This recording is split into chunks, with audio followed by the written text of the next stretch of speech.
En date du 7 février 2018 fut lancée la deuxième édition du Salon de l'artisanat à la Côte Sauvage face Consul de France.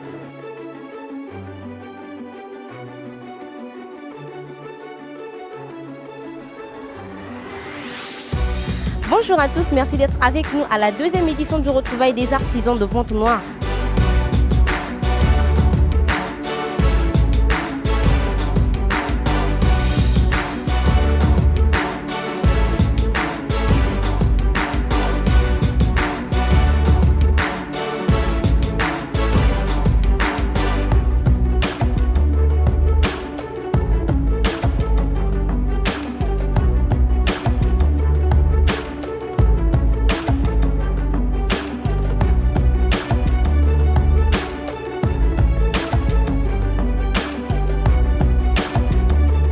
Bonjour mademoiselle, présentez-vous s'il vous plaît. Bonjour madame, moi c'est Belvi Balou.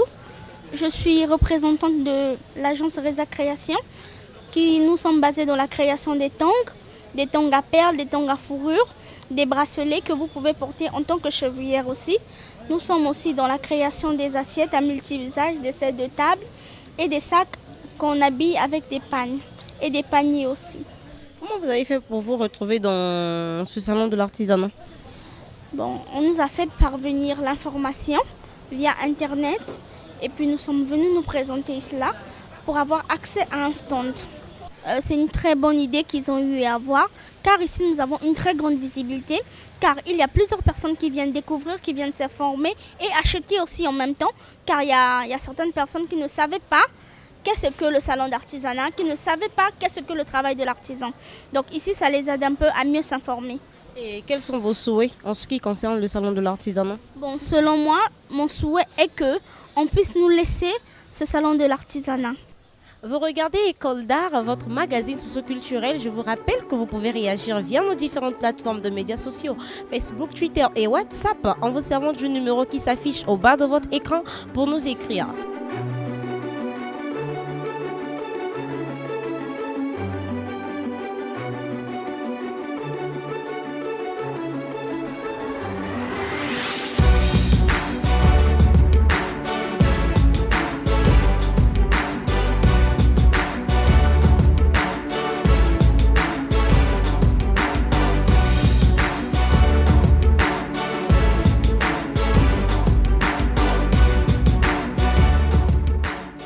Je suis brodeuse, donc je réalise des dessins sur des tissus à base de l'aiguille et le fil, mais ça se fait à la main, c'est sans machine comme vous le voyez. C'est différents dessins, différents tissus, différentes formes de coupes. Il y a plusieurs coupes. Je brode tel que là vous voyez là-bas, au coin c'est un sac à pain, à manioc, à tout ce qui est sec. Je le fais aussi à la main. Devant, ce sont des sets de table, ce que les gens ont l'habitude d'appeler par pose assiette, des services de salon, des draps de bébé, des draps de lit, des nappes de table, des coussins de fauteuil, différents produits vraiment. Ce métier, je l'ai appris dans ma famille parce que ma grand-mère a exercé ce métier, mes tantes également. Et j'étais intéressée. Une fois, j'ai décidé d'apprendre. Et c'est parti jusqu'aujourd'hui.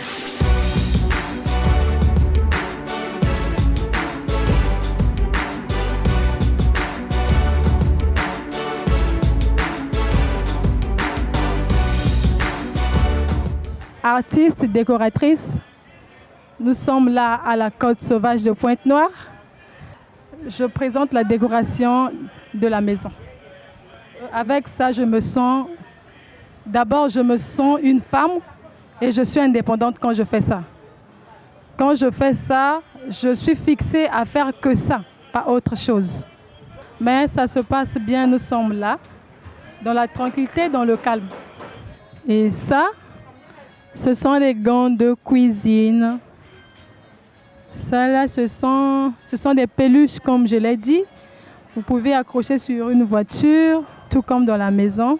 Bon, tel que ça. J'ai une poupée porte-clés. C'est une poupée porte-clés.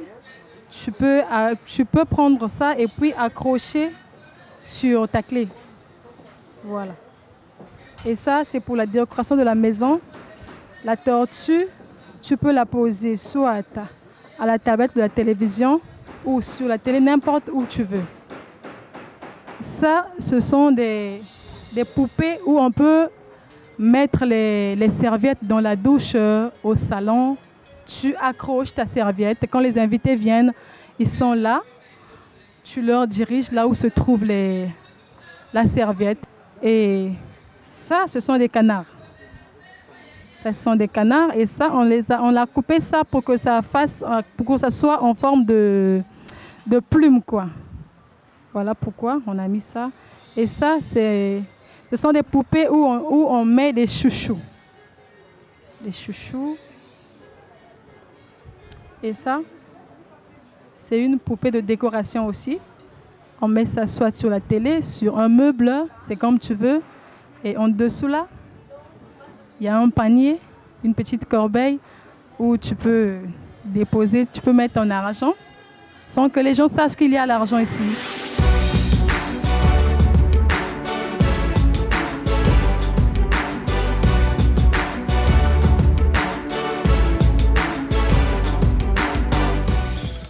Je suis monsieur Ngoma Biampando Abel.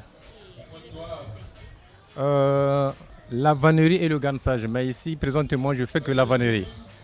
Là, je suis avec ma famille. En fait, ce sont des écoliers, de temps à autre, vraiment, qui m'aident beaucoup. La vannerie, c'est un bon métier. Vraiment, ça, avant, quand j'avais appris ça, je ne savais pas que dans la vannerie, il y avait plusieurs branches. Il y a des paniers, il y a l'ameublement et la décoration à l'intérieur. Donc pour moi, vraiment, c'est un bon métier. Le salon de l'artisanat, je peux dire c'est un bon marché, si on peut appeler ça comme ça. Vraiment, ici, là, vraiment, c'est magnifique. Il y a le contact, il y a l'échange entre nous, les artisans ici. Et en plus, on vend un peu. Je suis en train de tisser un panier. Je dirais que c'est un métier tout comme les autres. Je suis Aurore Massengo. Pour moi, je pense que c'est super bien. C'est un côté positif aussi parce qu'on ne peut pas seulement se laisser emporter par l'école et surtout que les travails sont devenus un peu compliqués pour avoir.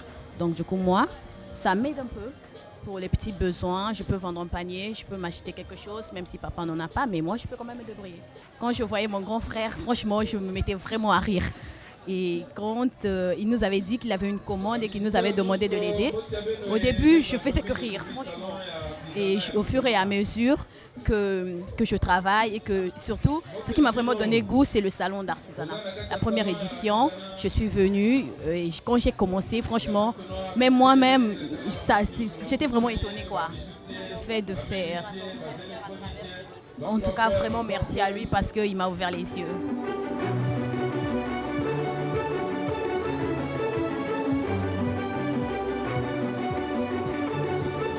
Je suis M. Diazabakana Joseph. Je suis artisan. Je fais de l'art. Je ne suis pas passé par une école d'artisanat, mais c'est une inspiration qui m'est arrivée. Ce n'est pas moi qui l'ai créé, cette forme-là. Je l'ai récolté comme ça dans la forêt, dans la savane plutôt. Et ce bois, c'est l'illimelo. Je l'ai trouvé en forme de girafe. Ça m'a même beaucoup plu. Ça m'a fait rire, mais j'ai amené et j'ai ajouté ce socle pour le faire tenir. Pour les catholiques, ils connaissent, et les autres, ça ressemble à la grotte mariale. Veut dire, si on enlève cette ampoule-là, on peut mettre la petite statue de Marie et ça peut tenir. Ça serait une grotte mariale. C'est une veilleuse montée de toutes les petites pièces. Toutes les petites particules, vous allez voir que c'est des particules que j'ai vraiment rassemblées et pour faire cet objet, si on peut le décomposer, vous allez voir que ça c'est une partie, c'est des particules que j'ai. Même si on peut le décomposer, on me dit de remonter, je ne le ferai pas. Je n'arriverai pas à le faire parce que quand ça arrive, je travaille et on fait ça une fois pour toutes. La corbeille, cette corbeille, peut être utilisé comme panier, comme corbeille pour mettre des fleurs. D'habitude, j'y mets des fleurs. J'aime laisser les fleurs à la maison. J'y mets des fleurs et c'est beau. On peut mettre des fleurs, suspendre au salon, mettre sur un meuble quelconque et puis on met les fleurs là-dessus, c'est vraiment joli. C'est un décoratif pour la maison. L'utilité, c'est pour décorer le salon, décorer la chambre et puis c'est beau. Je l'ai eu à partir d'une rivière. Il est beau, il est beau. Je l'ai mis son socle avec le bois noir, vraiment il est beau, très beau, il est beau.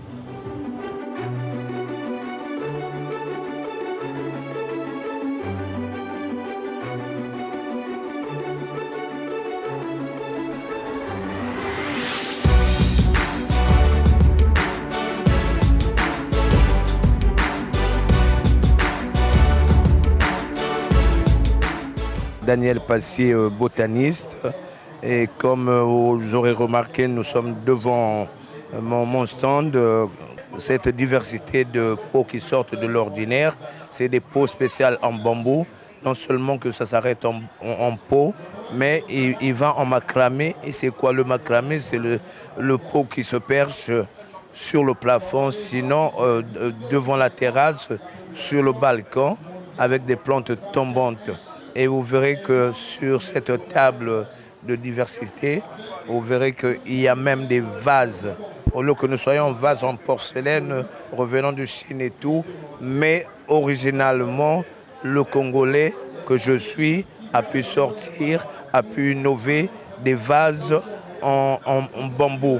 Et comme je veux pouvoir vous présenter des verres en bambou, ces verres que vous remarquez, surtout ceux qui sont dans nos villages, qui veulent bien boire notre vin local, le Nsamba, ils sont la bienvenue. Je suis paysagiste, d'où je suis dans les grands espaces verts du monde entier, parce que même en Europe, je fais des jardins, des aménagements de jardins, des créations dans les hôtels et tout. Le salon de l'artisanat, c'est une occasion en or pour les artisans que nous sommes. Nous sommes même en retard parce qu'il se passe toute une année. Il n'y a même pas un salon à Brazzaville ou à Pointe-Noire. Mais celle-ci, elle est bienvenue. Ils ne peuvent pas s'étouffer comme dit la Bible. On n'allume pas une lampe pour la mettre au chevet du lit, mais on la met plutôt pour éclairer. Quand le Dieu te donne ce savoir, il faut que, pour que tu aies du monde de clients, pour que tu te perdes pas dans la crise, il faut que tu viennes exposer pour que les gens te découvrent, pour que tu aies des clients, même si tu es en bas, fond de quartier, mais à l'occasion, surtout ici, au prix que ça coûte, c'est un rien. Donc prochainement, il ne faut pas manquer cette occasion.